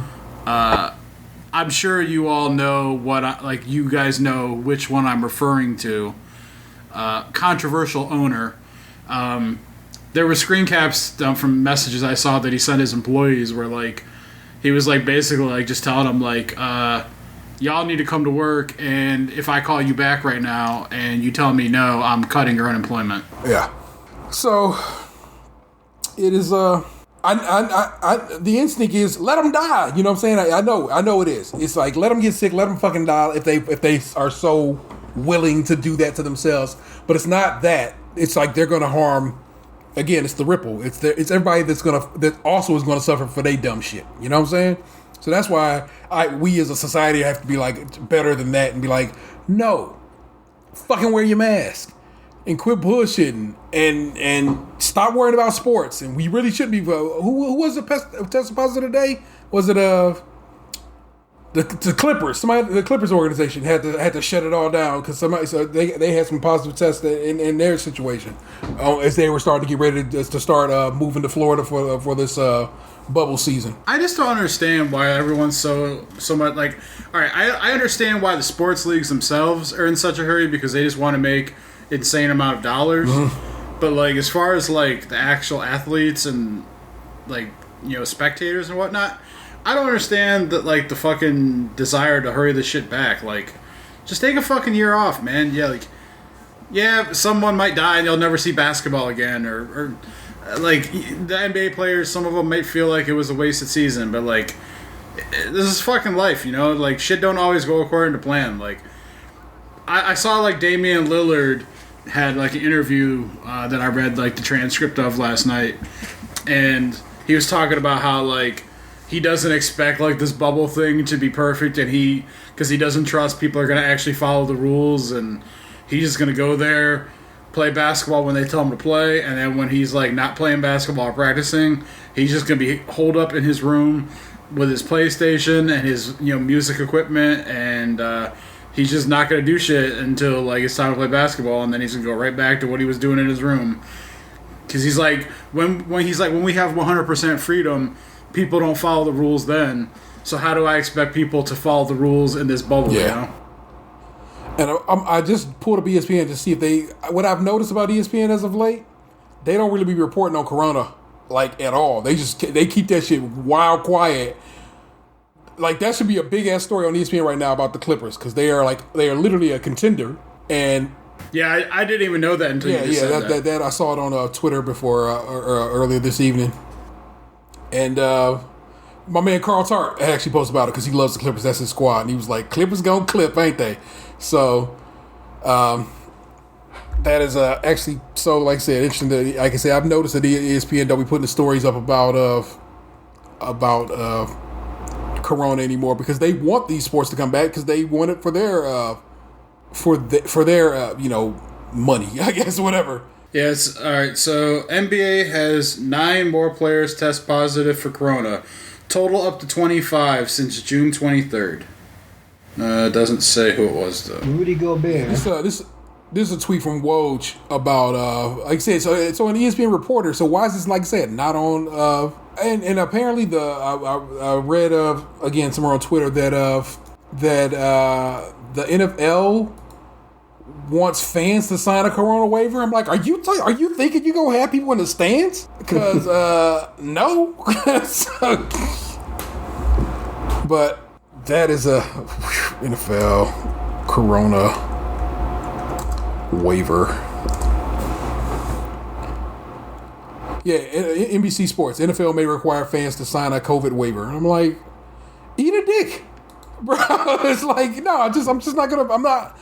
No, I'll watch it on TV and actually don't think y'all should be. I don't think y'all should be playing. So that's what it comes down to. Like Box said, these leagues should be all taking the year off and moving on. Okay, so Twitter is saying like an hour ago that the Clippers had a member of the organization test positive for COVID, but it doesn't sound like it was a player. So it could be like a trainer or a front office member or something. So, like I said, well, I posted in the chat here in Skype, Woj, like I said, reported that at like 8:42 this evening about staff, and so, but like I said, it was who was it? The Nuggets had was it both staff and players that they were sick on the Nugs? I mean, like, it seems like all teams have had, players and staff members test positive. I was just reading about the Washington football team. Apparently, FedEx that was a discussion too. has asked them. Yeah, that was. Yeah. Trust me, that was coming up next. And Nike has apparently removed their merchandise from their website. It is the one thing that, of course, seems to move all races. Because trust me, I'm just gonna call it what it is. The name of the Washington football team is racist, but once you start touching their pockets, well, they really start reconsidering.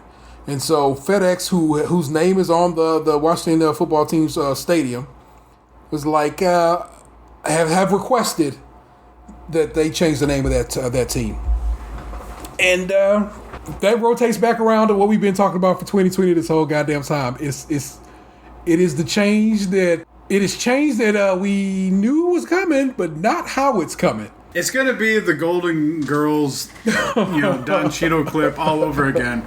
It's going to be someone with a flag from the football team on their house, but me and my family love, this football team, and think of all the fond memories we had of Joe Theismann getting his neck broken. His leg. Or leg broken. Yeah, leg broken, and, Mark Brunell running around throwing left-handed passes, and RG3 tearing his knee up, and Alex Smith breaking his leg. You think they'd want to get rid of that shit? Because it does seem to come with some bullshit, right? So, exactly. I like it very much. I've been on that shit, man. No, I meant the dude going to the Patriots. Cam Newton. Okay. Cam probably has about 2 years left. They signed him a 1-year contract with a lot of incentives. It is actually a win-win for both of those situations, for both both parties in that situation. You know what I'm saying? If Cam go out there and can ball out, he is handsomely rewarded, and the New England Patriots still are a championship caliber team, or at least a playoff contender. And if not, all right, well, there you go, man. You had a shot, and they can't say we didn't give you that. So, but Belichick, look, he a cheater. Literally, they had lost a 3rd round pick, I believe, for next year off of them constantly cheating, just as they were saying signing Cam. But and like I said in the episode we lost last week. I mean, when you collected $200 for your pass and go, sometimes it's 3. You don't mean it, but you don't put it back. But he is indeed one of the most gifted coaches to have ever coached the game, and it has to be respected. And we've been fucked up in the game ever since he left. For sure. Again, it's like he threw a curse on us. Cursed you with the old curse. Ooh, a hoodie with no sleeves. But he was mad though that they left. Like, he wasn't happy about it. Yeah, that's real. So, I mean, there's only one true man's responsible for all that. Granted, I wasn't watching football at that age, but I have heard the stories. There has been many ESPN clip videos of all the bad shit that happened when I was little. That's why he'll never be in the Hall of Fame, motherfucker. Ever. As much shit as I talk about Tony Grossi, at least he's fighting a good fight on that. Yeah, so it has to be respected. But as for me, let's see, I told you about the vinyl. I told you about my life in the Rona. I'm attempting to clean out a room in the basement, and it has a bit of a basement funk to it. I'm like, but if I scrub it real good, and maybe do something with the walls and the ceiling, you know what I'm saying? Probably put just curtain out the room, and then just put something to cover the ceiling, just staple something up there. You know what I'm saying? That is probably what could and will become my little office. It'd be where I record the show. It'd be where I would edit shows. I'm saying Vanessa will be her edit bay at that point, but it'd also be where I work at. And that is a possibility right now. Like I said, we started cleaning it out tonight in earnest, and I was in there, and I'm like, Kind of smell like basement down here, though. Got a little bit of a funk. But I'm probably going to bleach the shit out of it, you know what I'm saying, and let it air out, hit it with the fan. And if it seems as if it is a breathable, workable space, then the goal is, of course, to start transitioning down there, buy a desk, buy another office chair, you know what I'm saying? Because everybody's gotten used to having an office chair at this computer, so I'm like, fine. A new computer, some new monitors and stuff, and set myself up down there. And we'll see how that goes. Last week, as when we recorded, was my mama's birthday, and I got to do a Zoom party with my family, and that was so. It was so nice to see the OGs. My mama is, God love her, 73 years old, and is toward the middle of a flock of what was 13 children that my grandparents had. So, so the ages of my aunts and uncles are range from my Aunt Dot, who's the OG, who's in her 80s, to my Aunt Brenda, who was the baby, and I want to say she is in her late 60s. And it was just good to see the OGs of my squad, even if on camera. So I thought that was pretty dope. Kids are doing well. Life is okay. Like I said, I did put up some cameras on my house, and that's pretty cool. That picture is wildly clear. I sent a screenshot of it to Aunt, and it's like that bitch was crisp. So if you need it, I'm not gonna lie to you. A Ring doorbell with the camera on it is very effective. And makes me feel a little more secure, and so I might suggest you go. Just don't fall down the stairs like Meek Mills for the world to see. But you know how we roll, people. At this point, it's a regular segment of the show, and as we get near this part of the show, I want to get down with it. It's time for what has become a very enjoyable segment of the show. Am I the Asshole? As always, each week, my partner sends me several stories from Reddit, Reddit. Am I the Asshole? AITA. I offer up these options to the fellas. They pick which ones or two they care to hear from. I have not seen them. I have not read them. All I do is open the links, and here we go. So, first time any of us are seeing this. Am I the asshole for coming out as a lesbian immediately after publicly separating from my husband? Am I the asshole for looking at my friend's vagina? Am I the asshole for photoshopping my sister's tattoo out of our wedding photo? Am I the asshole for blocking someone claiming to own my cat? Am I the asshole for telling my mother-in-law to leave our family gathering after she broke boundaries? I need context. Was there a dental dam there?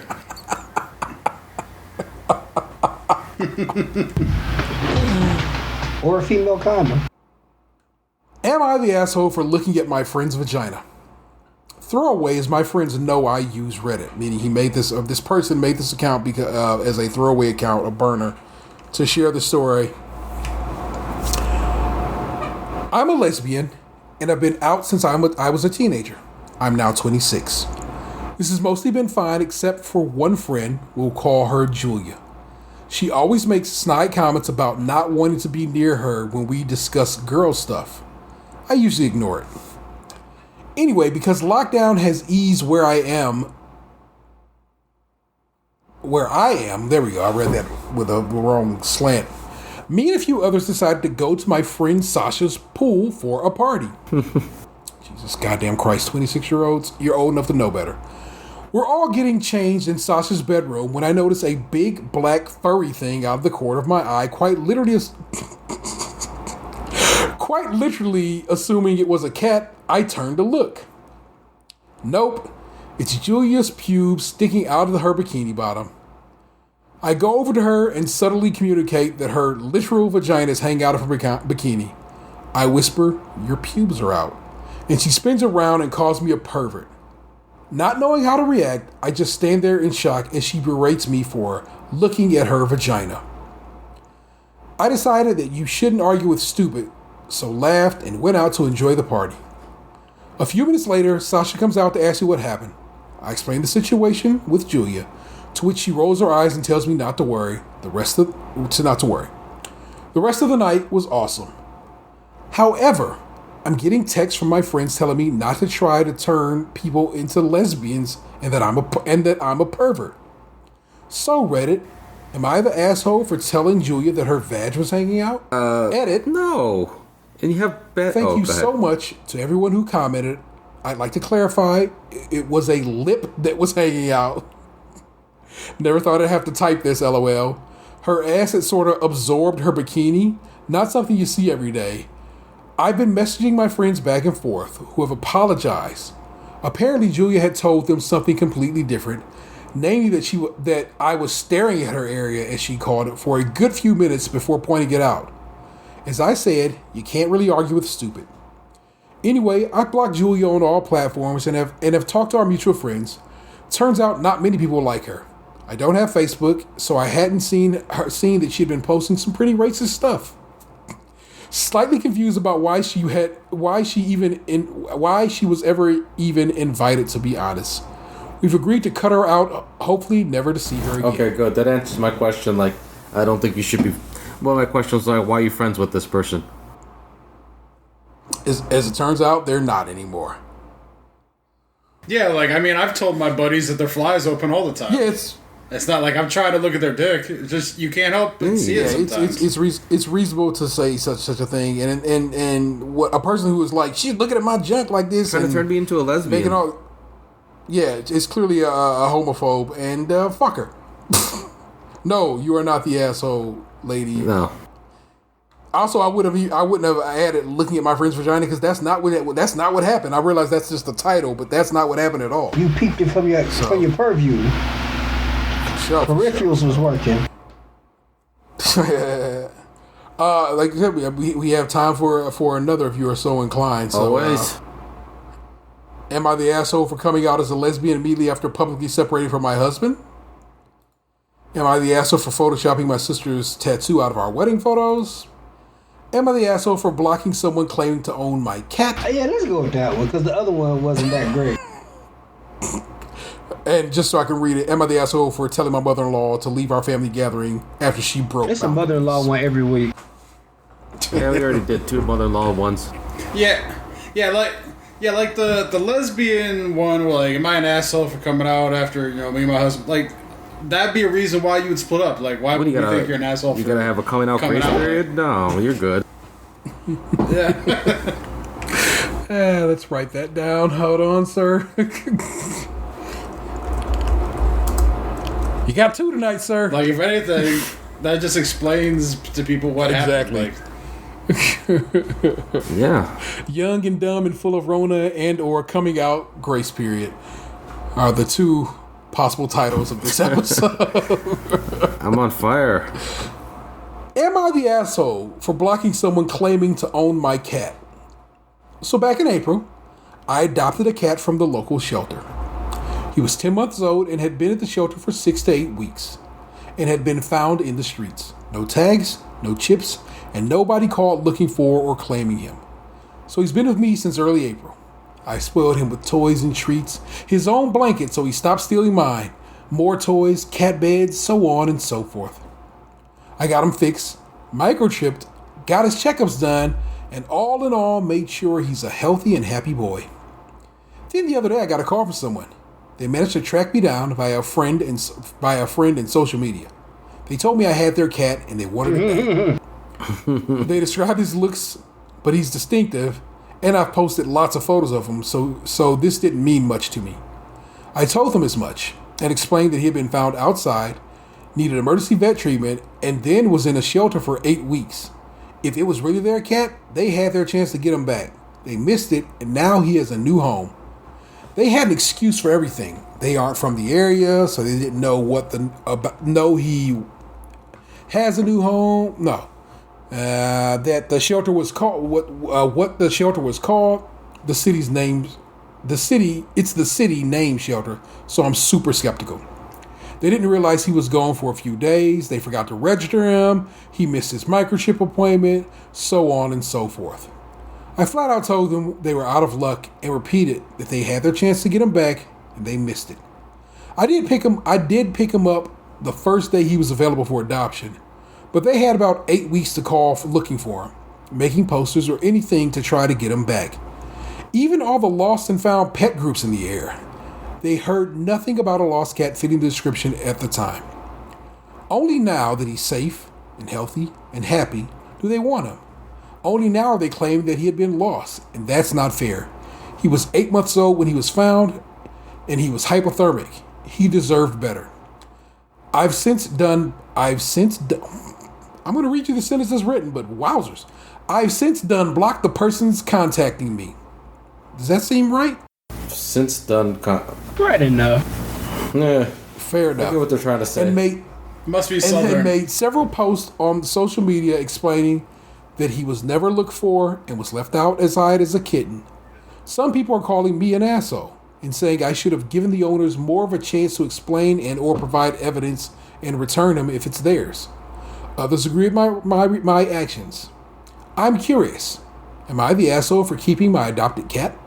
No. It's a tough one. Possession is 9/10 of the law. Ah, man. Like maybe they kidnapped that cat and he wanted to get away, and now, he's happy and like not in captivity, and he's living a better life. Like if you love that cat so much, let him be happy. Clearly, he found someone who wants to take care of him. Let him fly. I feel like they could have had more of a dialogue with the previous alleged owners. How can you though? She didn't know them. Well, that and like their excuses that she's writing out that they're saying are like some bullshit. Like, you didn't notice he was gone for like a couple days. Like, I noticed when Smokey's ass ain't around for 45 minutes. I do keep dabs on my cat every day because I have to feed him at least. It's like every time my buddy goes out of the house, I do a cat check. Because I know, like, he only tells me when he goes out, like, half the time, maybe. So it's like, if he goes out to the side door at 11:30 at night, I know my ass might not be going to bed right away because I gotta wait for that little gray fucker to come back to the door. You've talked me into this. He's not the asshole. I'm just saying, it's like, I feel like they had their chance. Like, you didn't check any local Facebook groups. You didn't go to the pet shelter. You didn't put up signs. You didn't even notice he was gone for multiple days. Like, how much did you actually care about this cat? It's true. Aren't they feeding the cat every day? Yeah. I mean, I know you're supposed to lay out dry food and just, whenever the dry food's gone, you refill it. But they get wet food on a daily basis. At least this is what my vet tells me. So I give the cats wet food on a daily basis. So I see them every day. Yeah, it helps so that they don't get urinary tract infections. They're carnivores. But like when Smokey went, like, when he dipped and was gone for like 8 hours, last fall, like, I got in my car and I drove around the block, and it wasn't even like he'd been gone for a whole day. He'd been gone for like 5-6 hours, and it was very unlike him to not come back, so I went looking for him. And that cat pisses me off constantly. Is that when you found the cat hanging with the neighbor? Oh, no. Like, he would do that every morning when I go to work.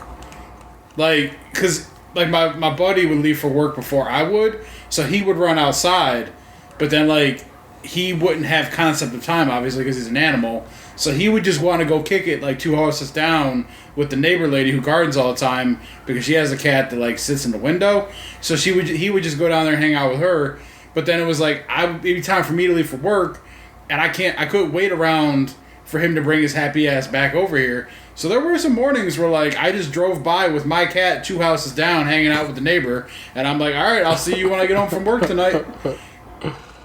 Oh my god. He ain't been going out like he used to, though. Like, he's gone out a couple times, but the majority of the time he don't leave the porch area, and he comes right back. Whatever happened to him last fall, like, kind of spooked him. You're like, I ain't going out in these streets no more. Fuck that. I honestly think that, like, someone brought him into their house and, like, tried to keep him. Because, like, it was cold outside that day. Like, it was in, like, the high 30s, low 40s that day. And he was gone for, like, 8 hours. And when he came back, he wasn't, like, cold. He seemed shook. So it's like, I'm pretty sure like someone brought him in, and then he started freaking out when he realized it wasn't his house. And then like I don't know if they let him back out or like he like escaped and then he came home. Because I drove like, I went like 7 blocks deep up in this neighborhood and like I didn't see him anywhere. Yeah, man, he Harry Houdini'd his ass out of there and ran home. What I hope is that he marked his territory at their house and then left. Oh, I'm sure he peed on Piss on your wall. Get me out this house right now, motherfucker. I mean, supposedly he loves me and he pulls that shit on me. You know, what's he gonna do to someone he has no affinity for? Fair enough. And for you, I started OG Last of Us myself, so I'm trying to play Last of Us. The first time I tried to play was when I literally first got a PlayStation 4 some years ago. Play it on easy, and it did. Nigga, you know it. So I set it on easy, and I'm going through it. I just got out of Boston, and I'm on my way to find Bill. I'm currently upside down with a gun in my hand as I have been caught in one of Bill's traps. Yeah, that part is not the easiest. Yeah, I died real quick that first go round. I hope this second time I can knock it out. But I thought I would play that in your honor, dear sir, because I know how much you like that game. It's a really good game. I should have played it when I had the chance. You'll have another chance. Yeah. I'm playing The Last of Us 2 right now, taking it real slow. Fun game, sad at the beginning, but still fun. Did you lose the game or something, Gabe? Like, why you're not having a chance? I didn't. I didn't talk about it this episode, so the audience has no idea. But my TV's broke again. Let the mystery die with us. Maybe I'll tell the story. Maybe I will, but not tonight. I'm hoping to get a midnight snack after everyone's Tell bed. it when you're removed from it. I always have a rule. Like if something happens to me, I try to talk about it 2 years from that day. Yeah, that's a good idea. I'm removed from it. Emotionally, physically. Sometimes though, you have to talk about it to actually get to that point. To some people, I bottle a lot of shit up. I probably shouldn't, but I bottle it up. I'm not dead yet. I just know personally that like if I have something bothering me and I don't talk about it, it gets worse. So I just like it's like I gotta let shit out, just vent. Kids. But you know, Kids, man, to what each are you their gonna own. do? You know. Sit and drink whiskey with your homeboy. It's great. A fine beard in 2 days. Oh man, did you have a socially distant drink with tea? Did he give you a glass of Uncle Ernest and leave it at the end of the driveway?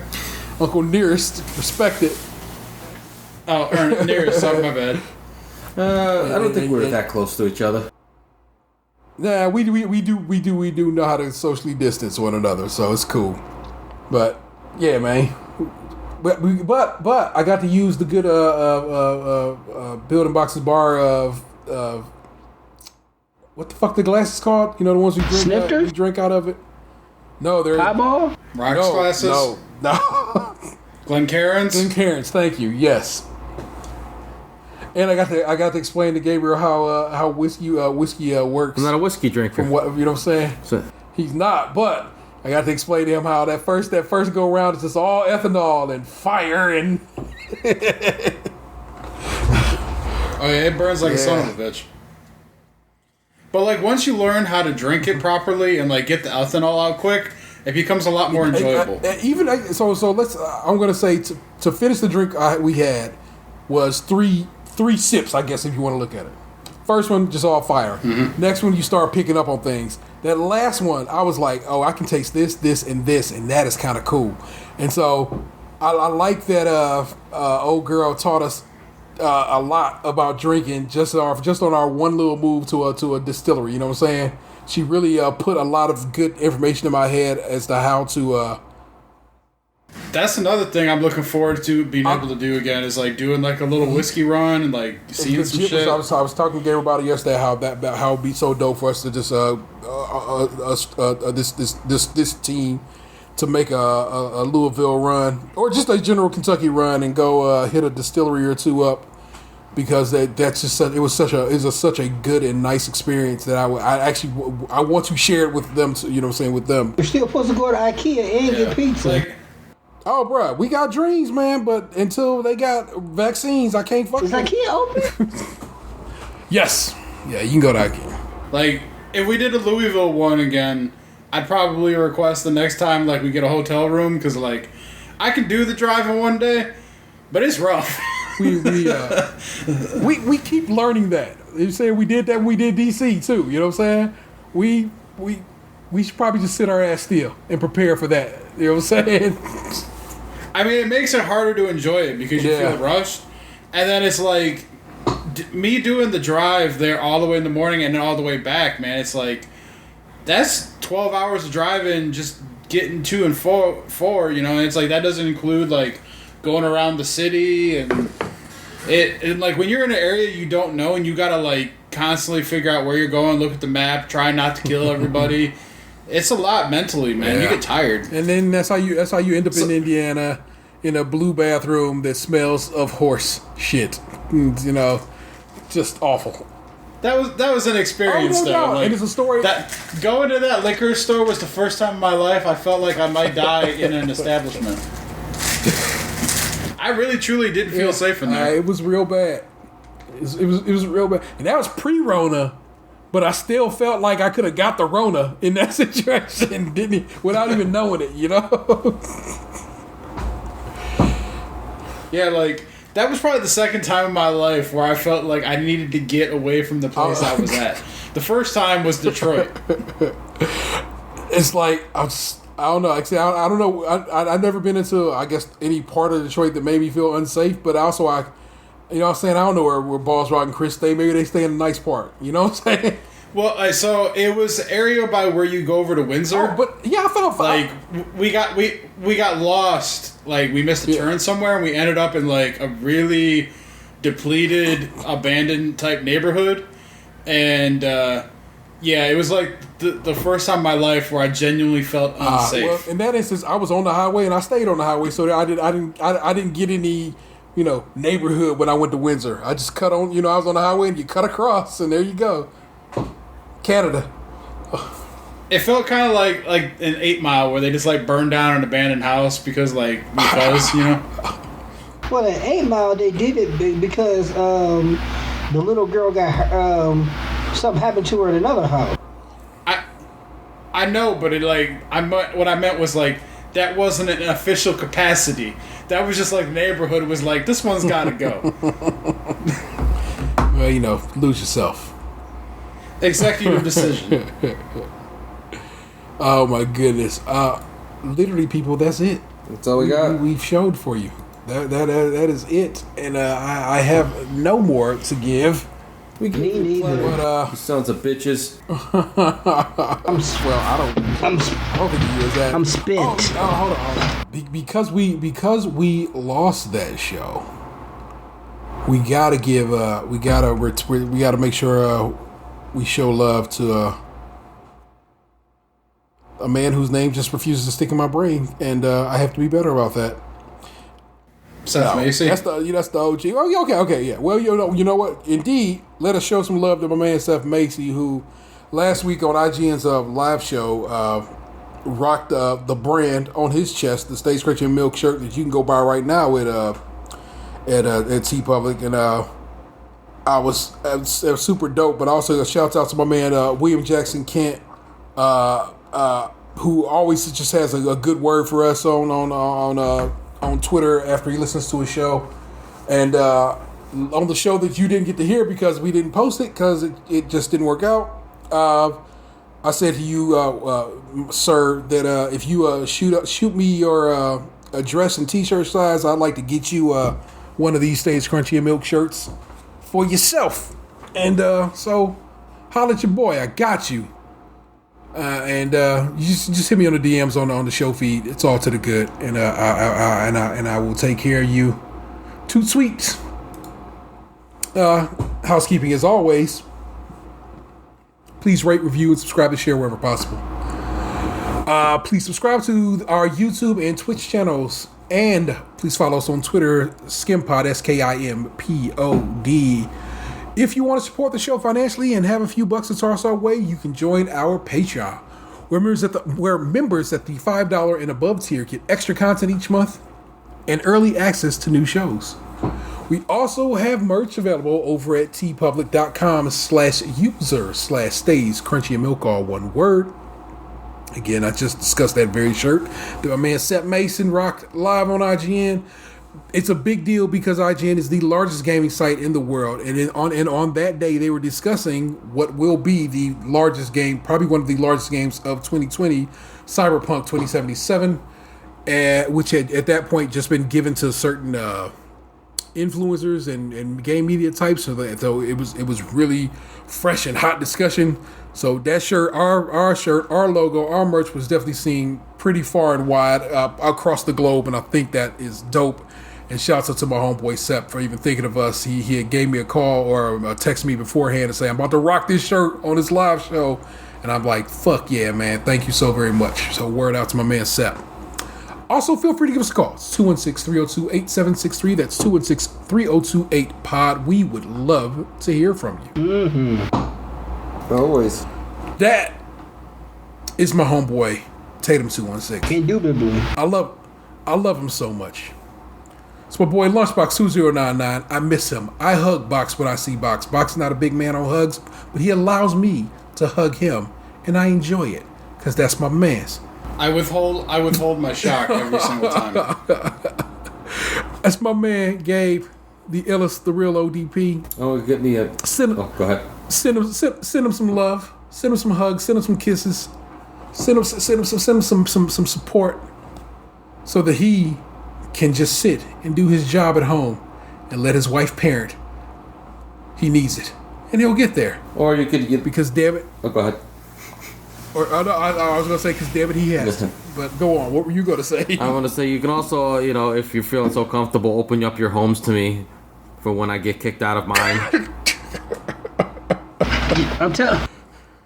I mean, I got a giant sectional downstairs. Or you and there's a bathroom down there with a shower. Get you a tiny home. Nah, man, I don't charge that much for it. I'm gonna take you up on that. You're gonna regret that. I'll be singing in with other kicked out dads. Let it burn in the street. See my chest. Shit, in this kind of economy, I welcome another income.